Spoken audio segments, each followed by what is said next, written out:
So a bit of an update on the 2JZ.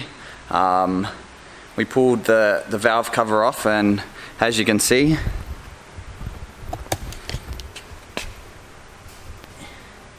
it is very sludgy.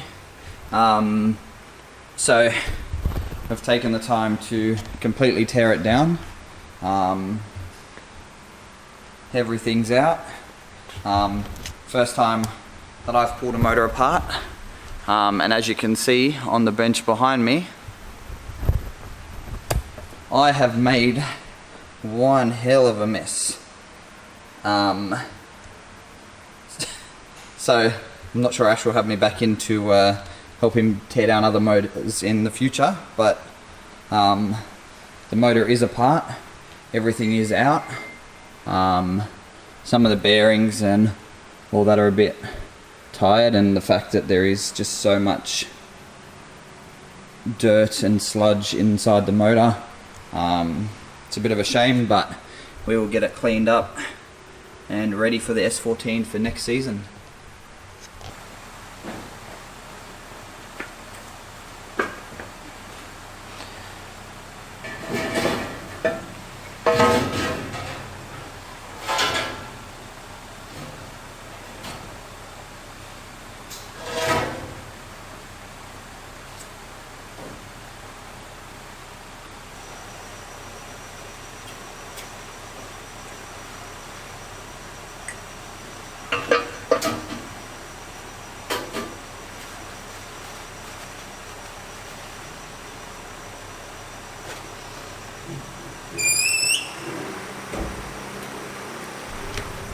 So it's bits and pieces into the parts washer, ready to be sort of semi-cleaned before they head down to the machinist to be checked. Got that all nice and clean through the dishwasher.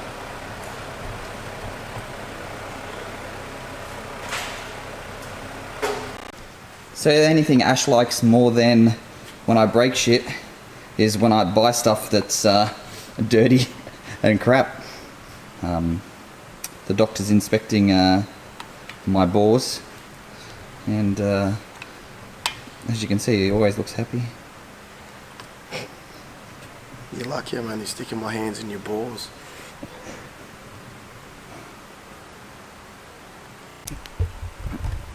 So the plan for the 2J at this stage is just to keep it standard rods, standard pistons, standard crank, do a little bit of head work, and then probably put my 3076 GTX Gen 2 that was on the SR20 before it, before I destroyed a couple of rockers in it, and it's had its way with the motor,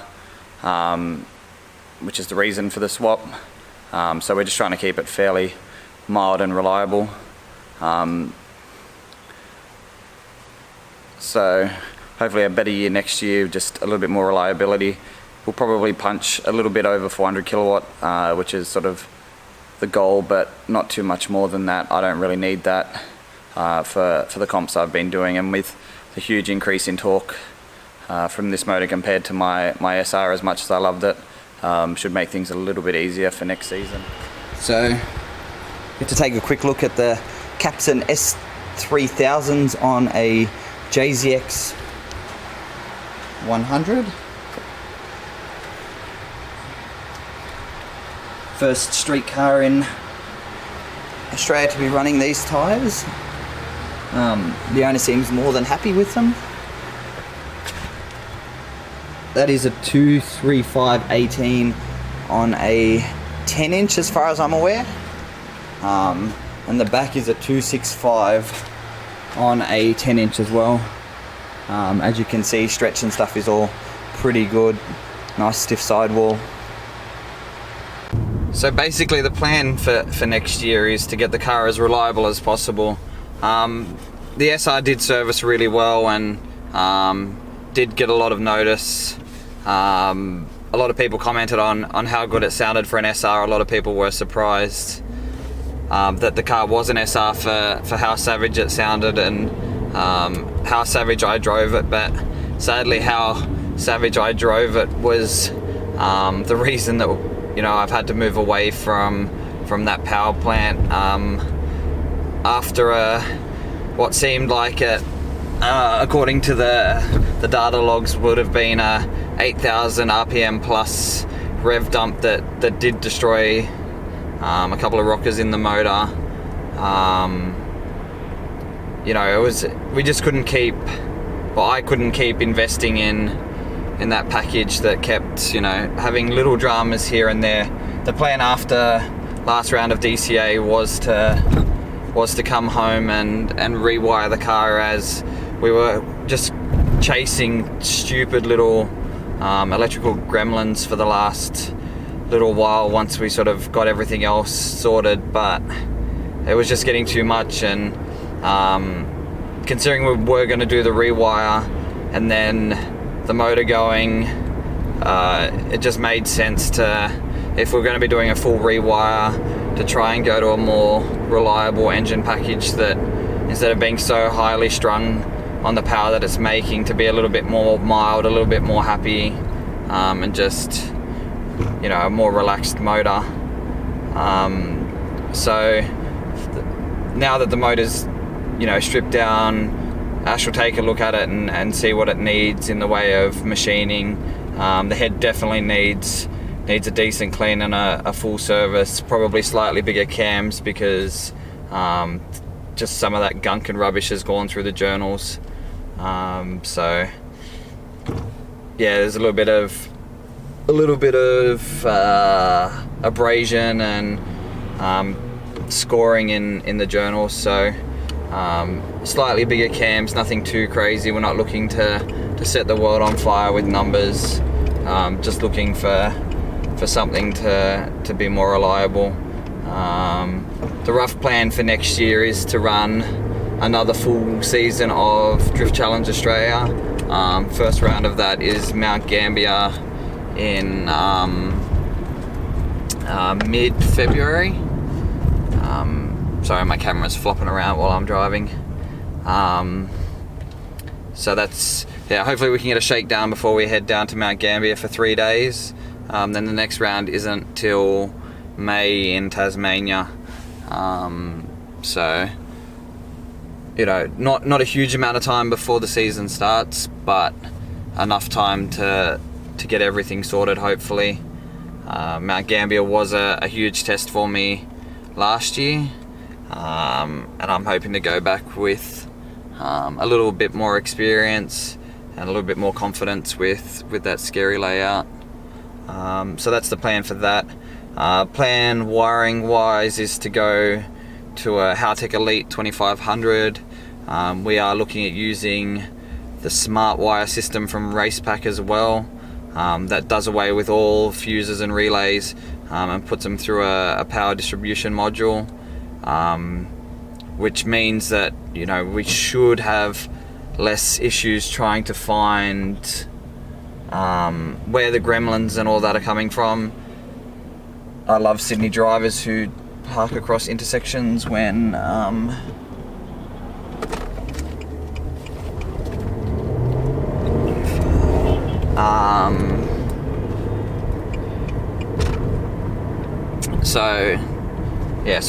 stuck in traffic. Crazy Sydney drivers parking across the middle of intersections. So yeah, we're looking at doing a smart wire system. The car already has a Racepack digital dash data logger in it, so that'll just one connector and that's wired up. So trying to keep it simple with that. And then decisions about other bits and pieces are still being made. Gearbox is supposed to be looking at doing a Speed Tech gear set in an R154.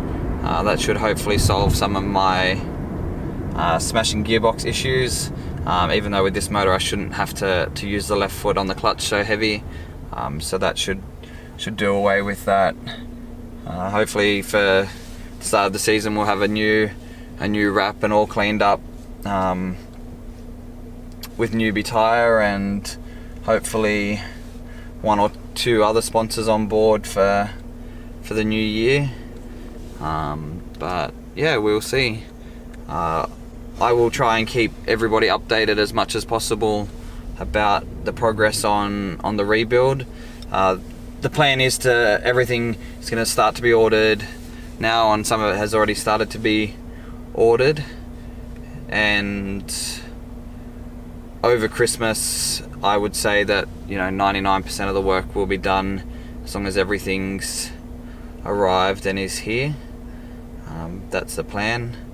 Also, if anybody